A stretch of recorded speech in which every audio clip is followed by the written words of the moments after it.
Welcome to ಅಭಿಮಿ vlogs. ನಿಮ್ಮೆಲ್ಲರಿಗೂ ಅಭಿಮಿ ವ್ಲಾಗ್ಸ್ಗೆ ಸ್ವಾಗತ. So ಇವತ್ತಿನ ವಿಡಿಯೋ ತುಂಬಾ ಯೂಸ್ಫುಲ್ ವಿಡಿಯೋ. ಇನ್ನೊಂದು ಹೋಮ್ ರೆಮಿಡಿ ಜೊತೆ ಬಂದಿದ್ದೀನಿ ಮಕ್ಕಳಿಗೋಸ್ಕರ.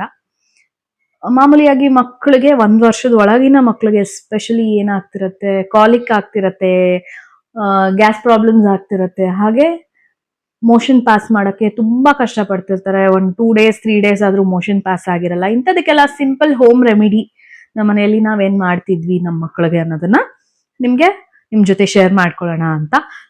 ಸೊ ದಟ್ ನಿಮ್ಗೂ ಅದು ಯೂಸ್ಫುಲ್ ಆಗ್ಲಿ ಅನ್ನೋದಷ್ಟೇ.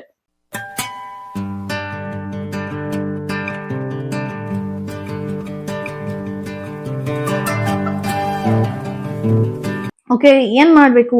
ಮಾಮೂಲಿಯಾಗಿ ಕಾಲಿಕ್ ಅನ್ನೋದು ಏನಕ್ಕಾಗತ್ತೆ, ಗ್ಯಾಸ್ ಏನಕ್ಕಾಗತ್ತೆ ಮಕ್ಕಳಿಗೆ ಅಂದ್ರೆ 6 ತಿಂಗಳು ಒಳಗಿನ ಮಕ್ಕಳಲ್ಲಿ ಹಾಲು ಕುಡಿಬೇಕಾದ್ರೆ ಅವ್ರಿಗೆ ಗೊತ್ತಾಗಲ್ಲ. ಯೂಶಲಿ ಏನ್ ಮಾಡ್ತಾರೆ, ಗಾಳಿ ನುಂಗ್ಕೊಂಡ್ಬಿಡ್ತಾರೆ. ಅದರಿಂದ ಕಾಲಿಕ್ ಅಥವಾ ಗ್ಯಾಸ್ ಆಗತ್ತೆ ಅಂತ ನಂಗೆ ಡಾಕ್ಟರ್ಸ್ ಹೇಳ್ತಿದ್ರು.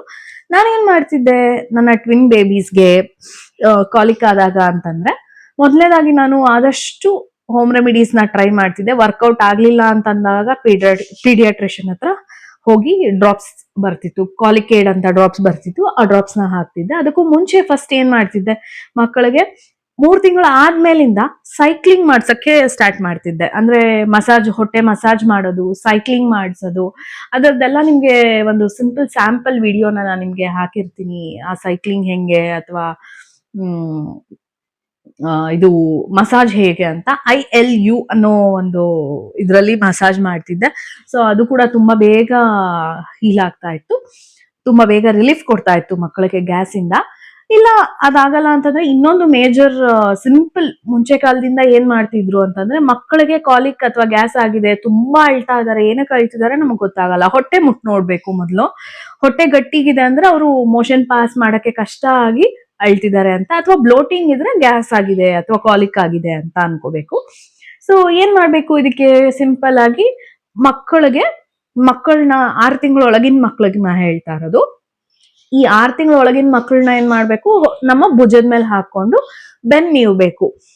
ಈಗ ನಾವ್ ಹೇಗೆ ತೇಗಿಸ್ತೀವಲ್ವಾ ಮಕ್ಕಳನ್ನ, ಅದೇ ರೀತಿ ಮಾಡ್ಬೇಕು. ಒಂದ್ 5 ನಿಮಿಷ 10 ನಿಮಿಷ ಮಾಡಿದ್ರೆ ಅವ್ರಿಗೆ ರಿಲೀಫ್ ಆಗತ್ತೆ. ಹೇಗೆ ಭುಜದ ಮೇಲೆ ಹಾಕೋಬೇಕು, ಅವರ ಬೆಲ್ಲಿ ಬಟನ್ ಹೊಕ್ಕಳೇನಿರತ್ತೆ ಅದು ನಮ್ಮ ಈ ಶೋಲ್ಡರ್ ಹತ್ರ ಬರ್ಬೇಕು. ಸೊ ಆ ತರ ಹಾಕೊಂಡು ಮಕ್ಕಳಿಗೆ ಬೆನ್ ನೀವ್ತಾ ಇದ್ರೆ ಒಂದ್ 5-10 ನಿಮಿಷ ನೀವಿದ್ರೆ ಅವ್ರಿಗೆ ಸ್ವಲ್ಪ ರಿಲೀಫ್ ಆಗ್ಬೋದು. ಇಲ್ಲ ತುಂಬಾ ಜಾಸ್ತಿ ಅಳ್ತಿದ್ದಾರೆ ಮಕ್ಕಳು, ರಿಲೀಫೇ ಆಗ್ತಿಲ್ಲ ಅಂದಾಗ ಇನ್ನೊಂದು ಸಣ್ಣ ರೆಮಿಡಿನ ಹೇಳ್ತೀನಿ, ಟ್ರೈ ಮಾಡಿ. ಒಂದು ವಿಳೆದೆಲೆನ ತಗೋಬೇಕು. ಒಂದು ವಿಳೆದೆಲೆ ತಗೊಂಡು ಮನೆಯಲ್ಲಿ ಹರಳೆಣ್ಣೆ ಇರುತ್ತೆ ಸಾಮಾನ್ಯವಾಗಿ, ಹರಳೆಣ್ಣೆನ ವಿಳೆದೆಲೆ ಮೇಲೆ ಕ್ಲೀನ್ ಆಗಿ ಅಪ್ಲೈ ಮಾಡ್ಕೊಂಡು ಅದನ್ನ 2 ನಿಮಿಷ ಗ್ಯಾಸ್ ಸ್ಟವ್ ಮೇಲೆ, 2 ನಿಮಿಷ ಅಲ್ಲ, ಸಾರಿ 10 ಸೆಕೆಂಡ್ ಅಷ್ಟು ಗ್ಯಾಸ್ ಸ್ಟವ್ ಮೇಲೆ ಇಟ್ಕೊಂಡು ಸುಡ್ಬೇಕು, ಅಂದ್ರೆ ಹೀಟ್ ಮಾಡ್ಬೇಕು. ಈ ಹೀಟ್ ಆಗಿರೋ ವೀಳ್ಯದೆಲೆನ ನೀವು ಒಂದ್ಸತಿ ಚೆಕ್ ಮಾಡ್ಕೊಳ್ಳಿ. ತುಂಬಾ ಬಿಸಿ ಇದ್ರೆ ಮಕ್ಳಿಗೆ ಹಾಕ್ಬೇಡಿ. ಅದು ಇಮಿಡಿಯೇಟ್ ಹೀಟ್ ಬಿಸಿ ಕಮ್ಮಿ ಆಗ್ಬಿಡತ್ತೆ ವಿತಿನ್ 30 ಸೆಕೆಂಡ್ಸ್ ಎಲ್ಲ. ಅದನ್ನ ತಗೊಂಡು ಮಕ್ಕಳ ಹೊಕ್ಕಳ ಭಾಗಕ್ಕೆ ಹಾಕ್ಬೇಕು. ಇದರದ್ದು ವಿಡಿಯೋನ ನೀವು ಹೇಗ್ ಮಾಡ್ಬೇಕು ಅನ್ನೋದನ್ನ ಸಿಂಪಲ್ ಆಗಿ ತೋರಿಸ್ತೀನಿ. ನೀವು ನೋಡಿದಾಗ ನಿಮ್ಗೆ ಈಸಿಯಾಗಿ ಐಡಿಯಾ ಬರುತ್ತೆ. ಓಕೆ, ಇದನ್ನ ಸಹ ನೀವು ಹೋಮ್ ರೆಮಿಡಿ ಮಾಡ್ಕೋಬಹುದು. ನಾನು ಯೂಶಲಿ ಇದನ್ನೇ ಮಾಡ್ತಾ ಇದ್ದೆ. So that immediate within 10 minutes motion pass ಆಗತ್ತೆ, ಗ್ಯಾಸ್ ಎಲ್ಲ ಕಮ್ಮಿ ಆಗ್ಬಿಡತ್ತೆ. ವಿತಿನ್ 10 minutes ಮಕ್ಳಿಗೆ ತುಂಬಾ ರಿಲೀಫ್ ಆಗ್ಬಿಡತ್ತೆ ಈ ರೆಮಿಡಿ. ಓಕೆ, ಇದು ಬಿಟ್ಟು ನೀವ್ ಇನ್ನೇನ್ ಮಾಡ್ಬೋದು ಅಂತಂದ್ರೆ, ಮಕ್ಕಳಿಗೆ ಸೈಕ್ಲಿಂಗ್ ಮಾಡಿಸ್ಬೋದು, ಹೊಟ್ಟೆ ನೀವೋದು, ಬೆನ್ ನೀವೋದು. ಆದಷ್ಟು ಬೆನ್ ನೀವ್ತಾ ಇದ್ರು ಸಹ ಮಕ್ಕಳಿಗೆ ಗ್ಯಾಸ್ ರಿಲೀಸ್ ಆಗ್ಬಿಡತ್ತೆ. ಹಾಗೆ ಇನ್ನೇನ್ ಮಾಡ್ಬೋದು, ಕೆಲವೆಲ್ಲ ಈಗ ಹೊಸ ಹೊಸ ಮಸಾಜ್ ಟೆಕ್ನಿಕ್ಸ್ ಇದೆ. ಆ ಮಸಾಜ್ ಟೆಕ್ನಿಕ್ಸ್ ನ ಸಹ ಟ್ರೈ ಮಾಡ್ಬೋದು. ನಾನ್ ಯಾವ ರೀತಿ ಮಸಾಜ್ ಟೆಕ್ನಿಕ್ ಮಾಡ್ತಿದ್ದೆ ಅನ್ನೋದನ್ನ ನಾನು ನಿಮ್ಗೆ ಒಂದ್ ವಿಡಿಯೋ ಮಾಡಿ ತೋರಿಸ್ತೀನಿ, ನೀವು ಆ ವಿಡಿಯೋದಲ್ಲಿ ನೋಡ್ಕೋಬಹುದು. ಅಂಡ್ ದೆನ್ ನೆಕ್ಸ್ಟ್ ಬಂದ್ಬಿಟ್ಟು ಇನ್ನೇನ್ ಮಾಡ್ತಾ ಇದ್ದೆ ನಾನು, ಇದು ಯಾವ್ದಕ್ಕೂ ಆಗಲ್ಲ ಅಂದಾಗ ಏನ್ ಮಾಡ್ತಿದ್ದೆ, ನಂಗೆ ಡಾಕ್ಟರ್ ಪೀಡಿಯಾಟ್ರಿಷಿಯನ್ ಒಂದು ಡ್ರಾಪ್ಸ್ ನ ರೆಕಮೆಂಡ್ ಮಾಡಿದ್ರು, ಕಾಲಿಕೇಡ್ ಅಂತ. ಆ ಡ್ರಾಪ್ಸ್ ನ ಹಾಕ್ತಾ ಇದ್ದೆ. ಈ ಕಾಲಿಕೇಡ್ ಅನ್ನೋ ಡ್ರಾಪ್ಸ್ ಬೇಬಿ ವೆಯ್ಟ್ ಮೇಲೆ ಡಿಪೆಂಡ್ ಆಗುತ್ತೆ, ಎಷ್ಟು ಹಾಕ್ಬೇಕು, ಹೇಗ್ ಹಾಕ್ಬೇಕು ಅನ್ನೋದು. ಯಾವುದೇ ಕಾರಣಕ್ಕೂ ನಾ ಪ್ಲೀಸ್ ಹೇಳ್ತಾ ಇದೀನಿ, ಯಾವುದೇ ತಾಯಂದ್ರು, ಮಾಮೀಸ್ ಪ್ಲೀಸ್, ಯಾವುದೇ ಕಾರಣಕ್ಕೂ ಯಾವುದೇ ಡ್ರಾಪ್ಸ್ ಇರ್ಬೋದು, ಯಾವುದೇ ಸಿರಪ್ಸ್ ಇರ್ಬೋದು, ಯಾವುದೇ ಓರಲಿ ಕೊಡುವಂತಹ ಮೆಡಿಸಿನ್ಸ್ ನ ನೀವು ಮಕ್ಕಳಿಗೆ ನೀವೇ ಯಾರೋ ಹೇಳಿದ್ರು, ಯಾವ್ದೋ ವಿಡಿಯೋದಲ್ಲಿ ಹೇಳಿದ್ರು, ಎಲ್ಲೋ ಯೂಟ್ಯೂಬ್ ಅಲ್ಲಿ ಹೇಳಿದ್ರು, ಇನ್ಸ್ಟಾಗ್ರಾಮ್ ಅಲ್ಲಿ ಹೇಳಿದ್ರು ಅಂತ ಯಾವುದೇ ಕಾರಣಕ್ಕೂ ನೀವೇ ಓನ್ ಆಗಿ ತಗೊಂಡು ಹಾಕಕ್ ಹೋಗ್ಬೇಡಿ.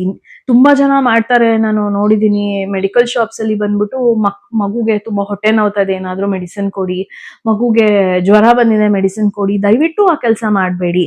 ನಿಮ್ಗೆ ಕನ್ಸಲ್ಟೇಷನ್ ವೇಸ್ಟ್ ಆಗುತ್ತೆ, ಟೈಮ್ ವೇಸ್ಟ್ ಆಗುತ್ತೆ. ಇಟ್ಸ್ ಓಕೆ, ನಿಮ್ ಮಕ್ಕಳು ನಿಮ್ಗೆ ತುಂಬಾ ಇಂಪಾರ್ಟೆಂಟ್ ಇರ್ತಾರೆ. ಏನ್ ಮಾಡ್ಬೇಕು, ನೀವು ದಯವಿಟ್ಟು ಪೀಡಿಯಾಟ್ರಿಷಿಯನ್ ಹತ್ರ ಕರ್ಕೊಂಡು ಹೋಗಿ ಮಕ್ಕಳನ್ನ. ಡಾಕ್ಟರ್ ಅದೇ ಮೆಡಿಸನ್ ಕೊಡ್ಬೋದು, ಡಾಕ್ಟರ್ ನಾನು ಇಲ್ಲ ಅಂತ ಹೇಳಲ್ಲ. ಅದೇ ಮೆಡಿಸನ್ ನ ಕೊಟ್ರು ಸಹ ನೀವು ಡಾಕ್ಟರ್ ಹತ್ರನೇ ಹೋಗಿ ತಗೊಳ್ಳಿ. ಎಷ್ಟು ml ಎಷ್ಟ್ ಸತಿ ಹಾಕ್ಬೇಕು, ಡಾಕ್ಟರ್ ಹತ್ರ ಪ್ರತಿಯೊಂದನ್ನ ನೀವು ಮತ್ತೆ ಚೆಕ್ ಮಾಡ್ಕೊಂಡು ಆಮೇಲೆ ನೀವು ಅದನ್ನ ಮಕ್ಕಳಿಗೆ ಹಾಕಿ. ಅದು ಬಿಟ್ಟು ನೀವೇ ಏನೋ ಓನ್ ಆಗಿ ಯಾರೋ ಹೇಳಿದ್ರು ಅಂತೆಲ್ಲ ತಗೊಂಡು ಟ್ರೈ ಮಾಡಬೇಡಿ.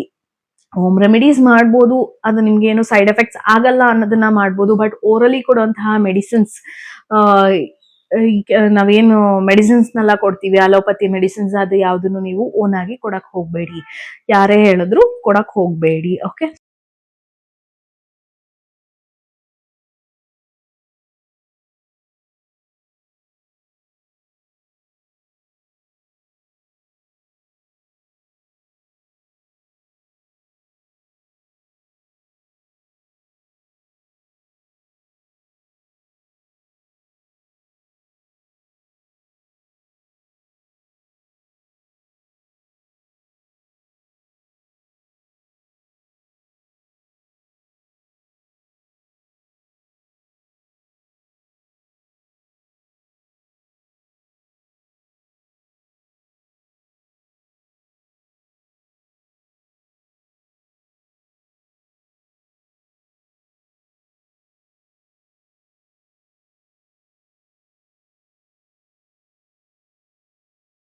ಸೊ ಇವತ್ತಿನ ವಿಡಿಯೋ ಇದಾಗಿತ್ತು. ನಿಮ್ಗೆ ಈ ವಿಡಿಯೋ ತುಂಬಾ ಯೂಸ್ಫುಲ್ ಆಗಿರುತ್ತೆ ಅಂತ ಅನ್ಕೊಳ್ತೀನಿ. ಮಾಮೀಸ್ಗೆಲ್ಲ ತುಂಬಾ ಯೂಸ್ಫುಲ್ ಆಗಿರುತ್ತೆ ಅಂತ ಅನ್ಕೊಳ್ತಾ ಇದ್ದೀನಿ.